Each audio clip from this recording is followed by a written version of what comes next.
welcome back to this month's reading wrap-up. I'm very excited to talk to you guys about the books that I've read in the month of July. Compared to the month of June, honestly, I would say this month wasn't as big of a reading month for me. I think I was very busy this month with a lot of dance things, and I also got caught up in a lot of new shows that I've been watching, so I haven't spent as much time reading. But in general, I think I did have a pretty good reading month in terms of the books I chose. These are all the books that I read in the month of July, and let's just get right on into the wrap-up. So the first book we're gonna start off with is A People's History of the United States by Howard Zinn. This is the book that I left you guys off on last month because I was still in the middle of reading it when I filmed my wrap-up. It took me close to 3 weeks to finish, which is insane, I know, but it is a very hefty book. The words are very, very small. So this book is a recounting of the history of the United States of America, starting from the discovery of the New World by Christopher Columbus in 1492 all the way up until the election of 2000. So it covers a lot of revolutions, movements, labor rights, civil rights, the escalation and the entering of the US into a bunch of wars, how they started, what happened, the perspective of the American people and what the government was kind of doing to rally support behind the wars. And it just gives you a lot of untold perspectives on these historical events that we weren't really taught in our education systems, because it tells history through the eyes of the people who were oppressed rather than those who are in power. Even though it is such a big book, it is also a very important one. And honestly, I think I learned a lot throughout this book. It was definitely hard to get through at times, not just because of the sheer amount of information that's on here, but also because of the things that I was reading about. This book really opened my eyes and gave me a lot of valuable knowledge on past events, and it's very, very interesting to kind of see the parallels between these historical events in the past and the things that are happening in our current day. This is one of the very few nonfiction books I read, because I generally tend to read fiction books, but I'm very glad that I did end up reading this book. I learned a lot. I did give it a 4-star, obviously, because I'm not going to be totally encaptured by it like I would a fantasy book, but I would highly recommend for anyone who wants to open their eyes, broaden their worldview, learn a little bit more about US history. Moving on from that, I wanted a more kind of fast-paced, a little bit more lighthearted book, and so I picked up The Paris Apartment by Lucy Foley. I had a Lucy Foley phase at a bit a couple of years ago. I don't think that her books are amazing, but she is a very, very solid mystery writer, and I always enjoy her books a lot. She definitely gets me hooked, and I never can see what's coming. This book takes place in Paris. This girl, her brother actually lives in Paris, and she's kind of at a point in her life where she doesn't really know where to go. She doesn't really have a sense of purpose in life, and so she spontaneously travels to Paris to go meet with her brother, who lives in this fancy apartment, but her brother is spontaneously missing and no one knows what's happened to him. And so she's trying to figure out what happened to her brother, and in the process she ends up talking, interacting with the other residents of this apartment and finding out a bunch of secrets and uncovering the truth behind her brother's disappearance. I really enjoy this book. I give it a 4 stars.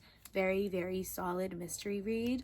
I've been wanting to read this book for a really long time, and I'm glad that I finally ended up picking it up.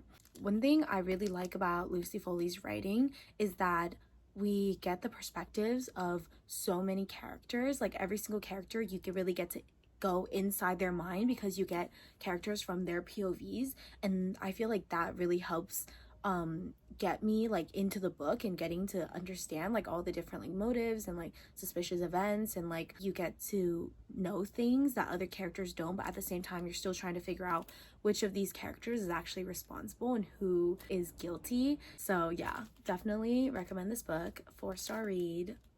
Very, very solid. Love Lucy Foley. Next book that I picked up was The Scorpion and the Night Blossom by Emily Wen Zhao. First of all, let's have a moment of appreciation. What a beautiful, beautiful book.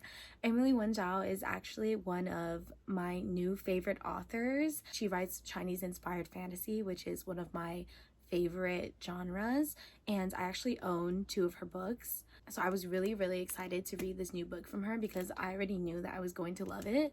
Unfortunately, this wasn't a 5-star for me. I did end up giving it a 4-star, but this is like a very, very high ranking 4-star. Like, it definitely had potential to be a 5-star.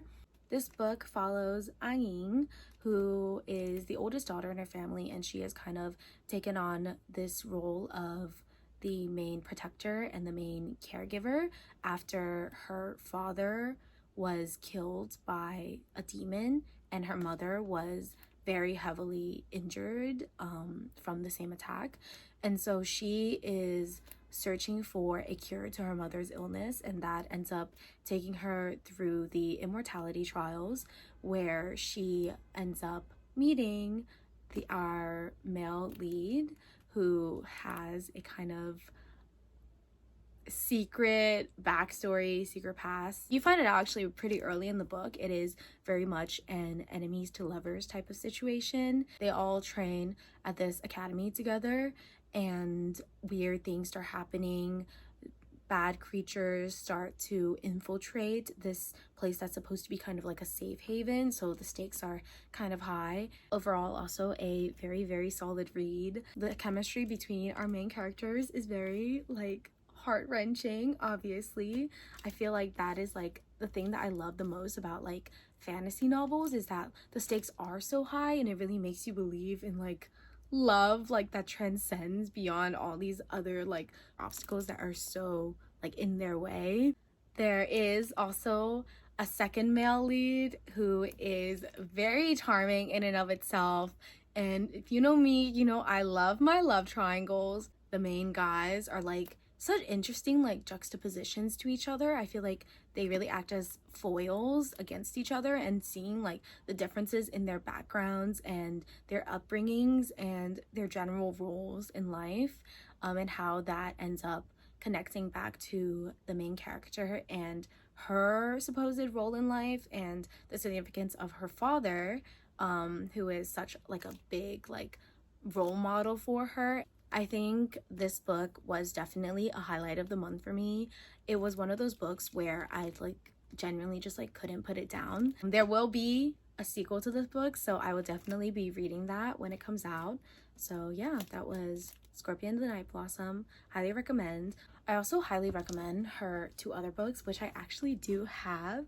The first one is Song of Silver, Flame Like Night, and the second one is Dark Star Burning, Ash Falls White. Both of these books are 5 stars for me, and they're amazing. I can't wait to reread this. Like, the covers are also just like beautiful, and the world is amazing, and the ship in this one is like so good, guys. Like, so good. One of my favorite authors. Highly recommend all 3 of these books. 5 stars, 4, close to 5 stars. Like, come on, guys. Okay, moving on to the next book on our list, we have A Man Called Ove by Frederick Bachman. This book specifically follows a man called Ove, who is kind of just like grumpy old man. No one really likes him. He's very like stuck in his routines and like his ways. But then a new family ends up moving to the neighborhood, and he slowly starts to open up and interact with all the rest of the people, and you kind of learn like why he is the way that he is and how he's really like not a bad guy at heart. He kind of just like has a hard exterior, and he's going through his own things that are like causing him to be so like grumpy and kind of like dislikable. I was debating between like a 3 and a 4 star for this book, mostly because I feel like the writing style honestly was not really for me. I've noticed that I tend to like books that are a little bit more like action packed and plot heavy, so it was a little bit harder to kind of like get really into, but the ending was what kind of really solidified it as a 4-star read for me, because I love books that make me feel, and the ending really like made me feel a lot for this character and all like the other characters that we actually get to meet. I'm not sure if I would pick up another one of Frederick Bachman's books. I'm not sure that like his style of writing is for me. So, we'll see, but I did enjoy this book. Next up, we have I Hope This Doesn't Find You by Anne Liang. She is also one of my up-and-coming new favorite authors. This book is an academic rivals to lovers, which I don't think I've ever read a book with that trope before, at least not that I remember. I tend to go like straight enemies in a fantasy world, like in war. This is just like a very cute school romance. You have the two main characters who are both crazy smart, go to this really prestigious school. They're both the school captains, but they absolutely hate each other, and they've been rivals since they were like kids, like 6 or 7. But then an event kind of happens, very reminiscent of To All the Boys I've Loved, where she kind of writes like these emails that end up accidentally getting sent out. And so the principal steps in and forces them to kind of like work together and gives them a lot of tasks.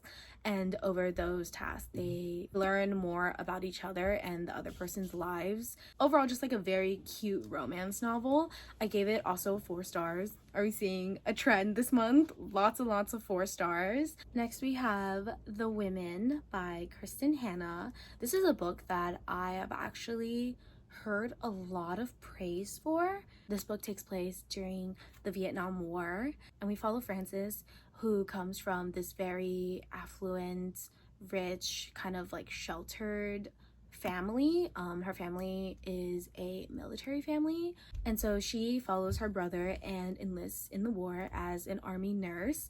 I think if I were to rank the Kristen Hanna books that I've read, it would be number 1, The Nightingale, number 2, The Women, and number 3, The Great Alone. I actually really wish that I had read this book before The Great Alone, because the main character's dad in The Great Alone was a POW from Vietnam.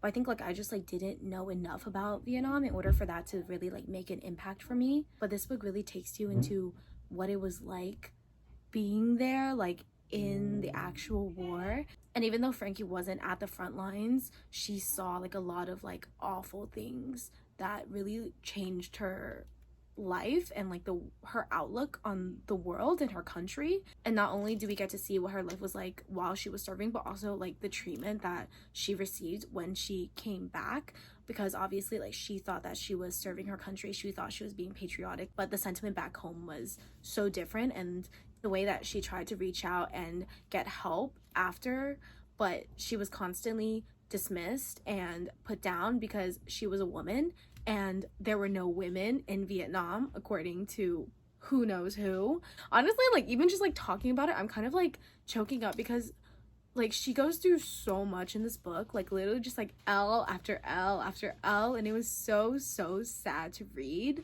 Once again, I did give this book a 4 star, and this was definitely like in its full right a 4 star, not like rounded up or anything. I learned a lot about Vietnam and the experiences of like a woman in Vietnam during this time. And that's the thing that I kind of love the most about reading historical fiction, is that I get to learn things about history while also following an engaging story, and that was definitely what this book was. I think just in general, like Kristen Hanna as an author is also one of those like very like reliable authors, because like I really do like her writing style and her storytelling, so I will definitely be picking up more of her books in the future. And last but not least, we have They Both Die at the End by Adam Silvera. I actually haven't finished this book. I am very close to being finished though. This book takes place in an alternate universe where the day that you die, you get a phone call from this app that tells you you're going to die within the next 24 hours. And it gives you the chance to kind of like live your last day like to the fullest. And so we meet these 2 characters, Mateo and Rufus, who both get their death cast calls. and they end up connecting over an app called Last Friends, and so they meet up and they are spending their last day together.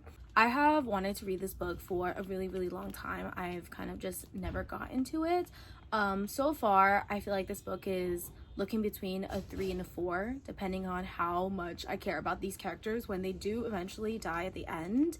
I'll let you guys know next month when we do an August reading wrap up. But yeah, that concludes the end of our July reading wrap up.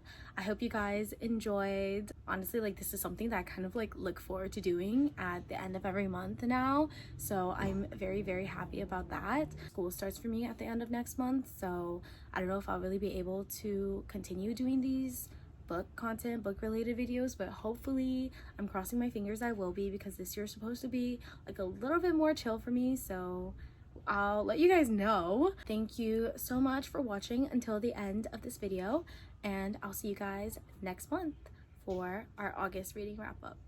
Bye bye.